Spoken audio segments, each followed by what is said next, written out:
वाशीतील अनधिकृत डान्स बारवर कारवाई करण्यात आली। द रेस नावाच्या डान्स बारवर ही कारवाई करण्यात आली।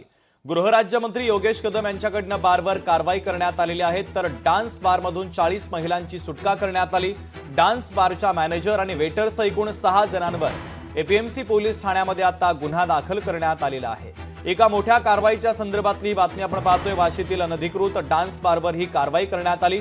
द रेस नावाच्या डान्स बारवर कारवाई झाली असून गृहराज्यमंत्री योगेश कदम यांनी स्वतः बारवर धाड टाकत कारवाई केलेली आहे। डान्स बारमधून 40 महिलांची सुटका करण्यात आली। तर डान्स बारच्या मॅनेजर आणि वेटरसह एकूण 6 जणांवर एपीएमसी पोलीस ठाण्यामध्ये आता गुन्हा दाखल करण्यात आलेला आहे। अनधिकृतरित्या डान्स बार तिथे चालू होता आणि जवळपास ह्या रेडमध्ये 40 तिथे महिला तिथे आढळलेल्या आहेत आणि आमच्या माहितीनुसार त्या पर्टिक्युलर हॉटेलच्या मालकाकडे ऑर्केस्ट्राचीही परवानगी नाही, तिथे फक्त रेस्टॉरंटची परवानगी आहे।